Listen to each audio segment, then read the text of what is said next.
At the center of this case is the 14-year-old suspect's apparent tie to that specific online hate group. The FBI has raised concerns about this group over the last year. Investigative reporter Adrian Thomas has previously reported on this group. He joins us in the studio with a closer look.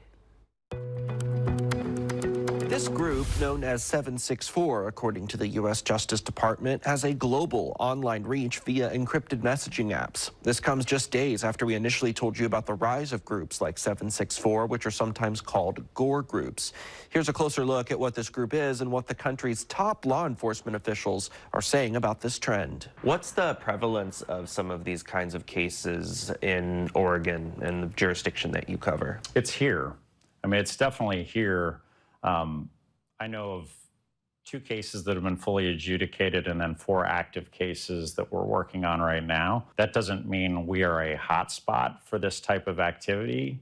It just means we're not free of that type of activity. That's FBI Special Agent in Charge Doug Olson speaking to us about violent online groups targeting youth, sometimes called gore groups. Just days before Olson and other local and federal law enforcement announcing they had thwarted a mass shooting plot by a local teenager. That teen's defense attorney saying in initial court hearings he was influenced by online hate group 764. According to the U.S. Department of Justice, 764 is a violent online network that exploits vulnerable populations like minors and glorifies violence, self-harm, and often sexually exploits minors that they target through encrypted messaging apps. In the case of the alleged shooting and bomb plot at the Three Rivers Mall in Kelso, court proceedings reveal the teen in question posted the plans in an online chat tied to 764, where he included a route to the mall where he said he would detonate a chlorine bomb to incite panic, then began shooting as people fled. Back in the spring, the U.S. Department of Justice arrested and charged some of the main figures behind this group. The federal complaint alleging the men in charge ran a child exploitation enterprise.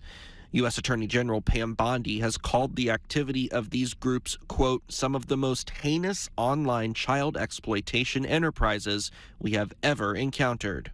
And the next court date for the 2 764 leaders is set for this July in U.S. District Court in Washington, D.C. In studio, Adrian Thomas, Fox 12 Oregon.